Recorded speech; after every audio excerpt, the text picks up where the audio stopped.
About 200 people came out today to support Governor Malloy's expected veto of the Republican state budget. While the governor and Democratic leaders continue to tear apart the Republican budget, Republicans say the governor should sign it.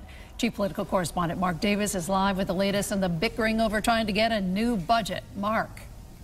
Hi, Ann and Scott, Ann and Darren. Good evening, everyone, from the Hartford newsroom.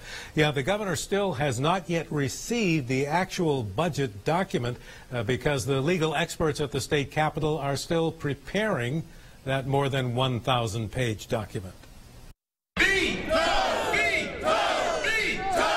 A lunchtime crowd of about 200 union members, liberal activists, and community leaders came together to urge support for the governor's promised veto of the Republican budget plan passed by the General Assembly early Saturday morning.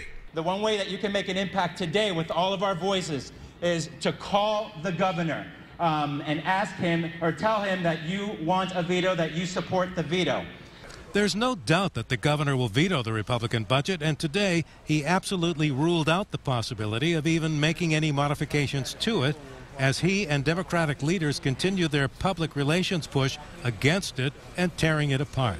We found a secret teacher tax, which increases teacher pension payments for teachers, which would not go to pay down debt, but it actually go into the general fund, which is totally contrary to everything the Republicans have said over time. Organizers of today's Support the Veto rally say the so-called secret teacher tax in the Republican budget would cost teachers about $1,500 a year and would not go to fund their retirement. That's sort of soundbite politics to try to get people upset. Republican leaders say that the intent of the increase of the teacher pension contributions from the current 6% to 8% is to have those funds be directed to the pension fund and is not included as added revenue in their overall budget, that the Democrats are seeing a sleight of hand where there isn't one. We have sent a letter to the Teacher Retirement Board to confirm that that is the intent, that the Office of Policy and Management be directed to put that 2% into the Teacher Retirement Fund.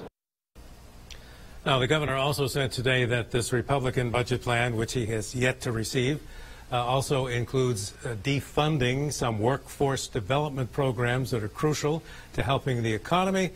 Republicans say there are some things we just can't afford. Live from the Hartford newsroom, Mark Davis, News 8.